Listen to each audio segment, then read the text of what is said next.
a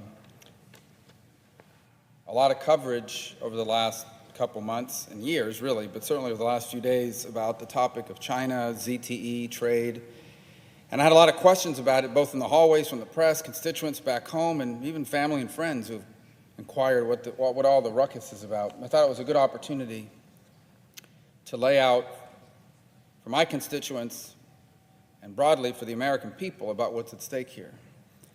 The first thing I would encourage everyone to do is to separate the two issues, the issue of trade with China and the issue of a specific company called ZTE, which is a phone company, telecommunications company in the cell industry, based in China. They're the fourth largest cell phone company in America up until very recently when they struggled to stay in business. We'll talk about that in a moment. But let's talk about those two things separately. They are not necessarily interrelated. On the broader topic of trade in China, the United States has an enormous imbalance in trade, as we do with other countries, but none like we do with China. A trade imbalance, by the way, in and of itself is not problematic. It really depends on what's caused it. But the trade imbalance with China is problematic because of how it's happened. China was basically a poor, underdeveloped communist dictatorship, and it decided it wanted to open up to the world and become more economically prosperous. This was many years ago. And so the deal the world made with China is, we're going to help you develop economically. You're going to open up, we're going to help you invest, we're going to help you create opportunity, we're going to let your companies invest in our economies.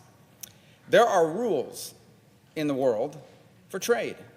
There are things that are allowed and things that are not allowed. For example, you are not allowed to steal another company's secrets.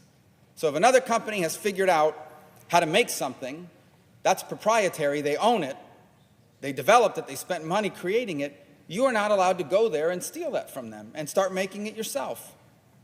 There are rules about, you can't have rules that say your companies cannot sell in my country, but my companies from our country can do whatever we want in your country. There are rules. China has never played by those rules, and everybody knew it. Nobody disputed it. But administrations from both parties, the consensus politically in America was, go ahead, let's let China cheat. Let them keep stealing things. Because once China becomes richer and more prosperous, they'll stop doing that stuff. As soon as China's economy grows big enough, not only will they stop doing all that, but they'll become a democracy. Everyone who said that was wrong. That is not what's happened. They are less democratic, less open today than they used to be, and they are no longer just stealing little secrets to kind of even be in the same ballpark. They are stealing $600 billion a year of intellectual property. $600 billion a year is equivalent to what we spend on the U.S. military. They are stealing the equivalent of that every single year. How do they do it? Well, first of all, just straight out espionage. Time and again. I mean, they hack computers, they hack emails, they have spies embedded inside of companies. They straight out steal it through espionage.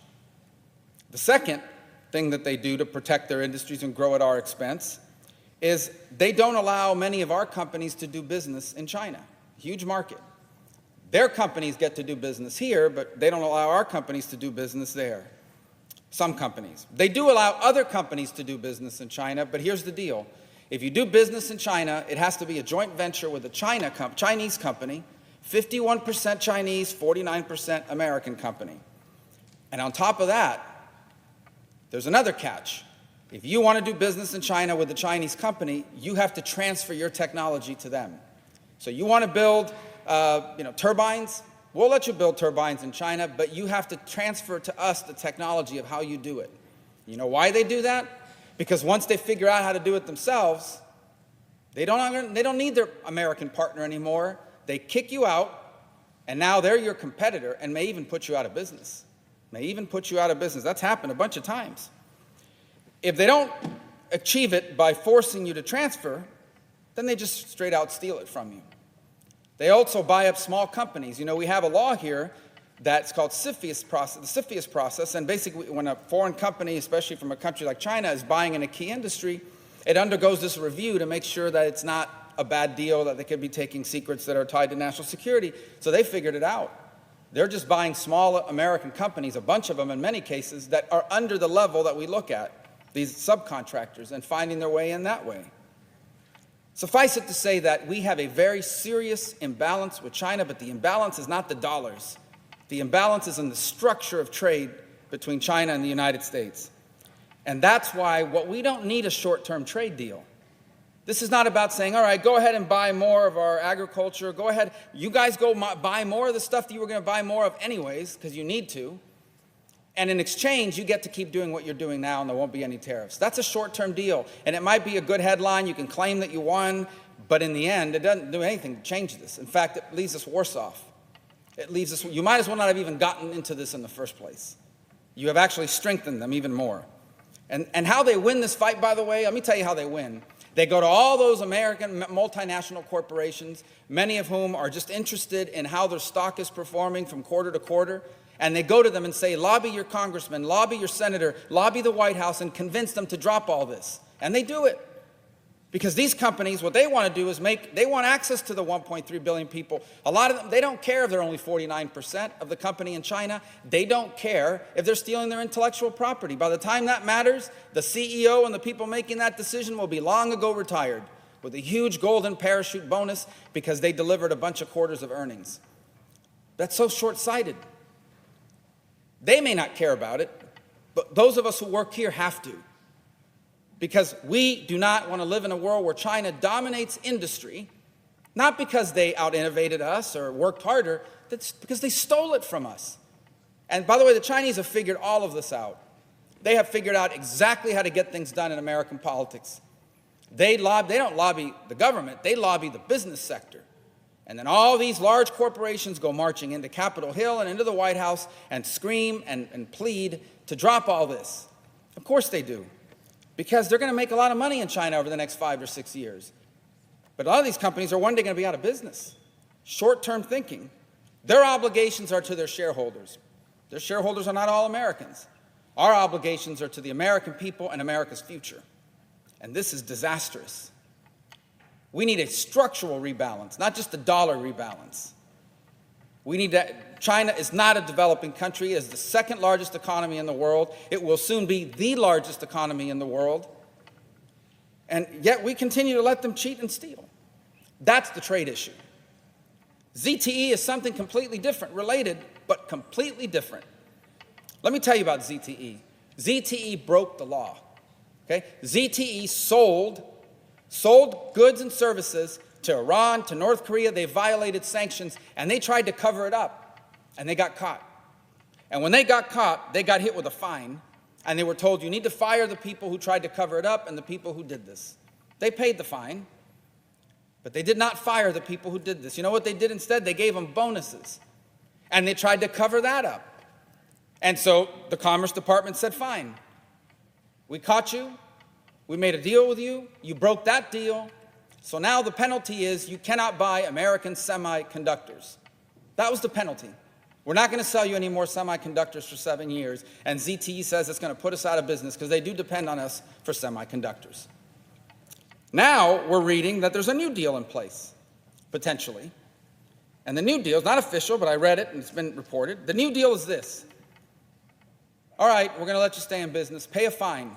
$1 billion or $1.3 billion, I heard this morning. $1.3 billion is nothing for a company backed by the government of China. The Chinese government will pay it for them. Are you kidding me? $1.3 billion to be able to continue to stay in business and one day replace America in telecommunications? That's nothing. And the other sanction, guess what it is? We're going to force you to buy more things from America. Well, that's not a punishment. That's a reward. That's exactly what they want. That was the sanction.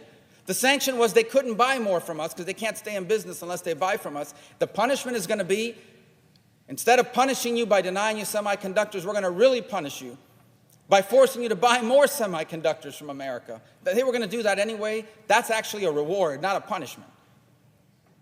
So that's a terrible deal. And some people will say, well, that is a deal that's tied into the broader trade deal, another terrible deal. If I were China, I would give us anything we want on ZTE in exchange with being able to continue to undermine the American economy. But it goes deeper than that. See, here's the other problem with ZTE. If it's not just one company, that's one thing. China intends to dominate the world in the key technologies of the 21st century: aerospace, biotech, quantum computing, artificial intelligence, 5G and telecommunication. They're going to dominate the world. You know why I know that? It isn't because I read some fancy article. It isn't because I'm on the Intel committee. It isn't because of a hearing. It isn't because of a meeting. You know how I know that? Because China says it. They have a plan called China 2025, Made in China 2025, and here's what the plan basically means. By the year 2025, China will be the dominant country in the world in these 10 to 12 industries, which happen to be the 10 or 12 industries that are going to determine the fate of the 21st century. Biotech, that basically means genetic medicine, the ability to cure diseases like Alzheimer's disease and others that are going to be a plague on the world in the years to come. Aerospace means technology for space. It also means aircraft and the like. They don't intend to be competitive in those fields. They intend to dominate those fields. Now, you may say, well, what's wrong with that? Countries can want to dominate fields. Well, that's fine. If you are going to become the dominant power in the world in these key technologies, you have every right to do so, but not by breaking the rules. And that's how they're doing it. How does China intend? What are they doing in order to dominate the world in 2025? To their credit, they invest a lot of money in research and in development. They also invest a lot of money in stealing whatever we've already done. So think about it. America invests taxpayer money. We innovate something. We innovate it. And after we spend all of your money innovating these things, they take it from us and steal it. It costs them nothing to start out exactly where we are after years and years of work. So think about that for a moment. That is an enormous competitive advantage. They have free research funded by the American taxpayer. They steal it. What else do? They do other things. How do they steal it, you may ask? One of the ways they steal it is through telecommunications. They are trying to embed themselves in our telecommunications system. And here's how. They know, for example, that the US government or a defense contractor are not going to buy a ZTE phone, but they have a solution for that. And the solution is they sell the ZTE phone, the exact same phone with the exact same components inside of it, the things they can turn on and off to listen to us or take emails or documents or whatever they need. They sell the exact same phone to an American telecommunications provider. The American telecommunications provider puts their sticker on it, so you think you're buying not a ZTE phone, but a phone that belongs to an American company, and they sell it. It's called white labeling. You sell the same, or a router. Huawei has a router. The Department of Defense or the government, we're not going to put a Huawei router in a sensitive place. That's fine. They'll just sell it to an American company. That company will take off Huawei and put on their sticker, and you've got a router controlled by a Chinese company who is beholden to Chinese intelligence. Even if they wanted to not cooperate, they don't have a choice. And when they tell them, we want you to go into that router and we want you to get the secrets of this company or the secrets of the US government, not only do they have to do it, they will do it, especially if it's in telecommunication. That's happening right now. They embed themselves in our telecommunications system that way through white labeling. The other thing they do is they use their American subcontracting unit. So again, they know that no one's going to hire them to build a military base and put the wire in it. You hire an American company. That's the prime contractor. They come in as a subcontractor to the prime contractor, and they're the ones doing the work. We think we hired an American company, but the work's being done by a subcontractor controlled by ZTE or Huawei or any of these other companies. That's another way that they do it. And I'm telling you guys, we are going to wake up one day and realize that in our own country, embedded in our telecommunications systems, in our cable, in our routers, in our internet, are a bunch of component pieces that not only leave vulnerable our Department of Defense, but our business community. To what? To stealing corporate secrets and commercial secrets that allow them to take the research America has done and use it as their starting point free of cost. This is not fantastic. This is why people here are so fired up about ZTE. This is not a game. Somebody just sent me an article a few minutes ago, I don't know which one of these publications it was, talking about me and taking on the president on ZTE. This is not a political game. Nothing to do with that. This is not about politics. Do we not understand where we are headed? You have a country that is actively saying, we are going to displace you. We are going to be the most powerful country in the world, and we are going to do that at your expense. And we're out here talking about all kinds of other crazy stuff, or political reporters cover this through the political lens. This is not a game. You know why China wins these negotiations? Because they don't play these games. They know what this is about. They have a 10-year plan, 20-year plan, 50-year plan. We can't even think 48 hours ahead. And everything here is about a political thing. It's not a game, guys. Whether you want to believe it or not, every single one of us was elected. We've participated in politics. But I think most of us, if not all of us here, do not want to live in a world in 10, 15, 20 years on our watch where some other country now dominates the world at our expense. We now work for them. We now are beholden to them for everything from medicines to technologies. And we were here when it happened. And we didn't do anything about it because we were loyal to our party or because we were too busy, focused on, well, you guys, just turn on the news when we have this massive threat before us. This is the stuff historians write about, by the way. 100 years from now, if this happens, we'll all look like fools. Because if you're just watching this on an hour-by-hour basis, it's not a big story. But 100 years from now, when someone writes the history of the 21st century, and we let this happen, they're going to write about us. And they're going to say that we were fiddling while Rome was burning, that we were allowing the Chinese to take over the world at our expense and displace us because we were too busy doing all kinds of other things. This also, by the way, is not just about business. You turn on some of the networks that cover the stock market, and they cover this like a casino. Oh, the trade thing is doing better today, so the stocks are up, or the stocks are down. This is not just, forget about that for a moment. You can make all the profits you want over the next 3 to 6 months. I promise you, and then if this continues, in 10 or 15 years, you won't be watching the U.S. stock market, you'll be watching the Chinese markets. And they will be determining whether our companies survive. It'll be us. It'll be us on the outside looking in. And then Americans are going to wonder, why do we no longer invent great things? Why do we now have to do whatever China wants in the world in order to get the medicines we need to cure my mom or my dad's Alzheimer's? And the answer will be because when they were displacing us, your policymakers were too busy arguing with each other and playing dumb, ridiculous games on a regular basis. Meanwhile, China was focused like a laser with a plan, and they executed on it. This is not a game.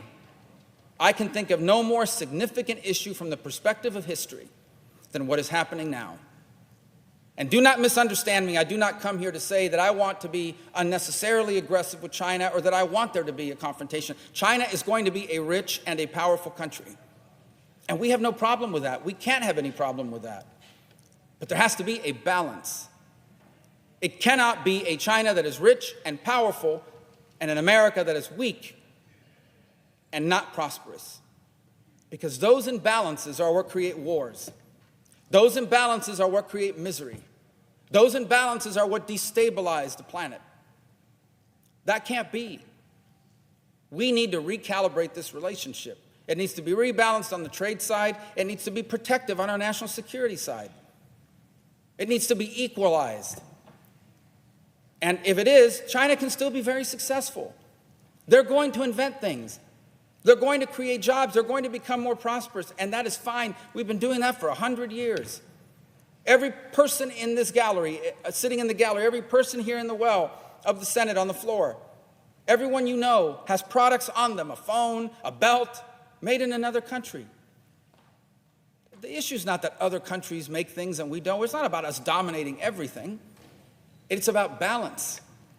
And this is not balanced. This is headed to a dramatic imbalance, and the imbalance used to be they made cheap things and sent it back to us so we had lower prices. That's what's happened for the last 30 years. They made cheaper T-shirts, they assembled the phones cheaper, and they shipped it back to the United States, leading to lower prices. That's not the imbalance I'm talking about. The imbalance we're headed to is they control state-of-the-art artificial intelligence. They control the state-of-the-art quantum computing, which means that nothing can be encrypted anymore, which means there are no such things as secure cars left. The President of the United States one day will not be able to talk to his national security officials anywhere in the world without the Chinese hearing it, because no matter what encryption you put in, they'll break it with a quantum computer. That's the imbalance I'm talking about.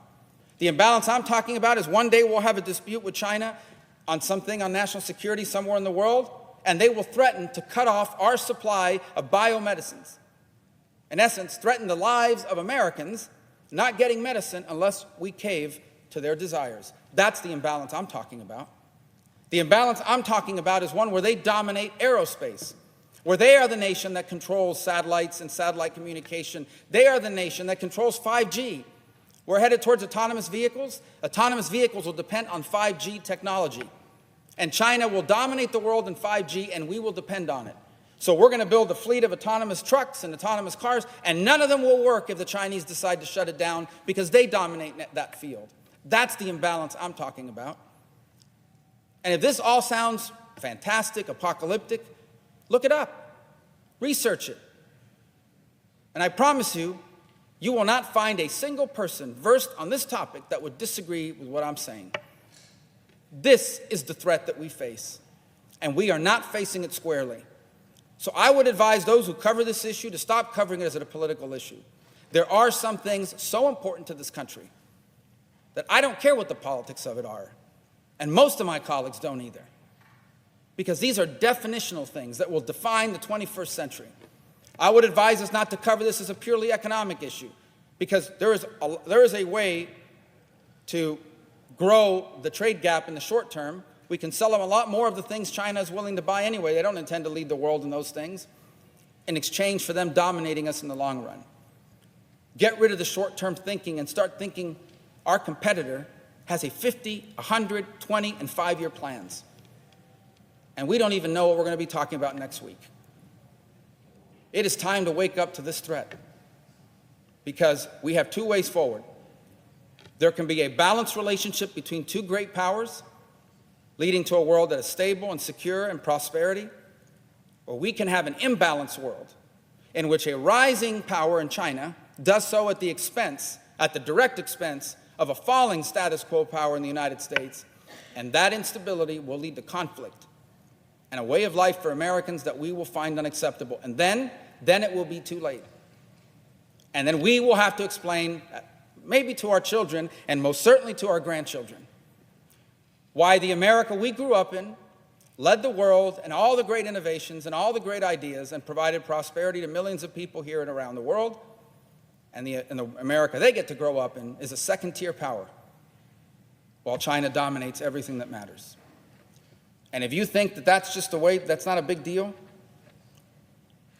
one of the reasons why democracy has spread across the planet is because the world's most powerful country was a democracy. If the world's most powerful country is a dictatorship, a country that has no respect for privacy, a country that has no respect for free speech, a country that has no respect for religious liberty of its own people, a country that has no regard for human rights anywhere in the world, if that's the most dominant nation on earth, what do you think the world's going to look like in 20 or 30 years? It's not going to be a better place. Democracy is morally superior to autocratic regimes. We should not be afraid to say that.